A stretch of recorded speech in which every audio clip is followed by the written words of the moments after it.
So this Prezi is designed to give some information and some professional development around implementing effective assessment in the classroom. I am going to give you a voiceover narration of the Prezi and also provide the link to the Prezi so that you can play with some of the tools on your own time.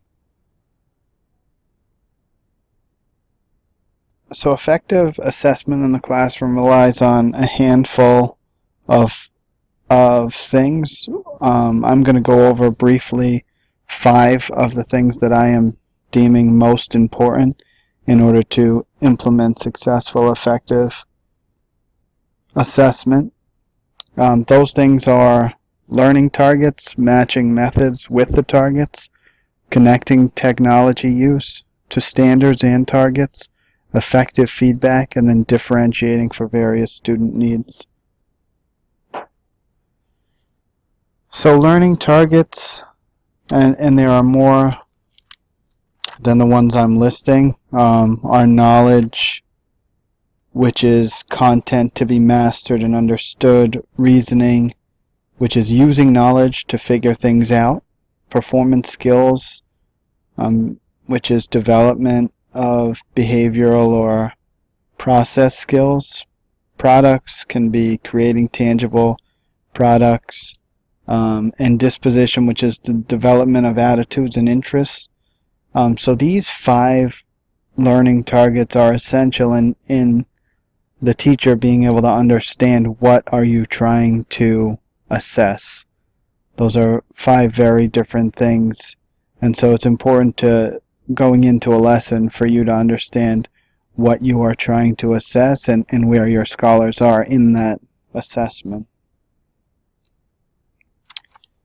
So once you've figured out what your learning target is, then the next step is matching an assessment method with that learning target. And so not every assessment form matches every learning target, and that's important to know, especially before you start the lesson. So as you get into a lesson, you should know what your target is, and you should also know exactly how you are going to assess student understanding of that target. So 2 things that I can hit on quickly are selected response, which can assess knowledge and mastery of basic content, so vocabulary and names and dates, things like that can be assessed pretty easily with selected response. You can also assess all of your students, for instance, on a multiple choice style test, and you can get the same information back from each of them.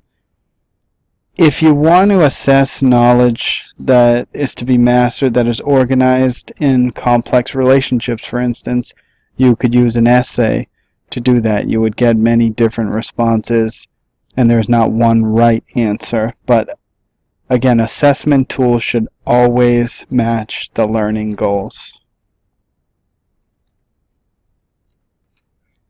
So the third thing is connecting technology. And it's important to know that just because you're using technology or a new approach does not mean you are using it correctly, nor does it mean that students are learning as effectively as they could be. It is incredibly important when introducing technology or when using a new method to ground those in the standards or learning targets, and then make connections that enhance learning, assessment, and teaching. So if you are going to introduce, say, iPads or laptops or a specific app, there should be clear connections to why those scholars are using that. They should know why, and you should be able to tell them why as you start. Or else it just becomes an added tool that's not necessarily influencing the learning or adding to the learning. So the next thing is effective feedback. Students should receive effective feedback for all assessment. It is incredibly important that that feedback is timely and and that it provides guidance. It is not advice.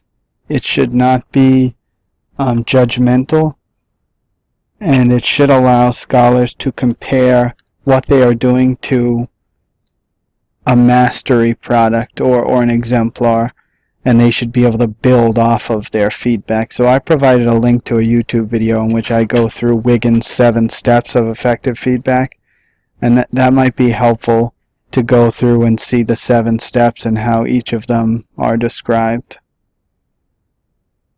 The last thing, in my opinion, that is important in implementing effective feedback and assessment is to differentiate. So it's important that teachers understand the needs of your students, and you're designing and tailoring assessment that meet the needs of those students. One really important way you can do that as a teacher is to allow multiple ways to show mastery on a given product or learning target. So we all know that not all scholars learn the same way, and it's important for us to give them that creative outlet or that chance to be able to show what they actually know, rather than give one multiple choice test to the whole group and then assess just based on that. So part of differentiation is using formative assessment along the way. That'll give you an idea of how scholars are doing kind of step by step or day by day. But then for a final product or for a summative assessment or something like that, I think it's incredibly important to allow students to have multiple outlets in order to show their learning. So I want to just show a couple tools that I think are helpful, especially as you begin to implement effective assessment. There are many tools out there. A lot of them do high-level things and are very complex. I think in starting it would be helpful to familiarize yourself with a couple of these tools and then grow as you and your class are comfortable. So I'm going to go over a couple tools that are for quick formative assessment, presentation tools, and then rubrics that are accessible online. So for formative assessment, these are 3 apps or websites that are very easy to use for both the teacher and the student. And they are PollEverywhere.com, Socrative.com, and Edmodo. PollEverywhere is a website that allows surveys to be built into either a lecture or random times in a class period almost immediately, and students can answer with either their cell phone or a device or a computer, depending on what they're using. It's a really good way to get really quick updates on how your scholars are doing or what they're understanding. You can ask simple questions like, do you understand this lesson, or what's your level of understanding, to a specific question about what you just talked about in a lecture. Socrative is very similar. It's a little more complex in getting started, but it does a lot of the same things. You can build in quizzes and tests to that, and scholars can give you immediate feedback. They can also see real-time feedback if you present that on a smartboard or on a projector, so they can see how their peers are answering and get updates that way. Edmodo is more complex. It has some similar features. It functions mostly like Facebook, but for a classroom. So they do have easy to use polls and quizzes, but there's a broader system of building a community with posts to people's walls or assignment updates and things like that. I would check all 3 of those out. Next, for presentation tools, we talked about how it's important to differentiate and provide different ways of scholars seeing and or accomplishing a task. So 2 things that I highlight are Khan Academy, and mainly for its video ability. So a lot of scholars or a lot of teachers are flipping the classroom, and there are benefits to that. Khan Academy provides videos and then question stems that will allow scholars to kind of work at their own pace and make sure that they can rewind, pause, go back, and not feel obligated or uncomfortable about talking to an adult or saying slow down or I'm lost. The other one is what you're seeing now. It's Prezi.com.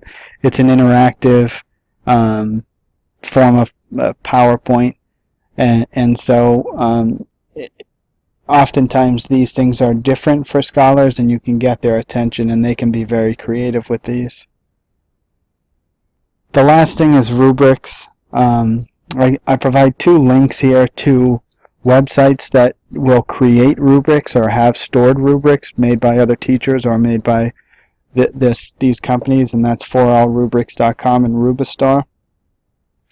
Both of these are really, really quick ways to create a rubric for a given assignment, and you can use the pieces that they provide, or you can change them up as needed. So there are a lot of kind of standard rubrics created, but then you can add to or delete depending on how you want to present it to your class.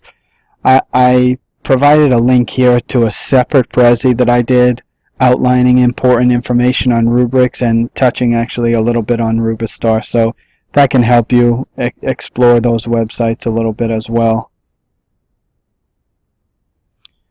So in all, I just want to make sure that we are on the same page in determining that assessment is incredibly important in classrooms.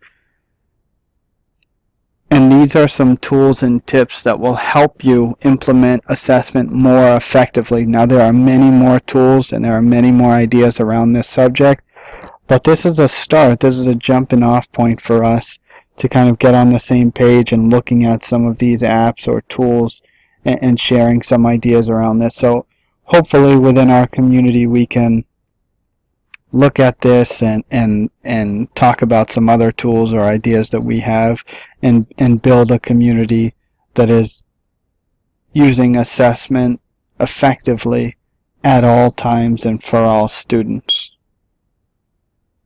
Thank you.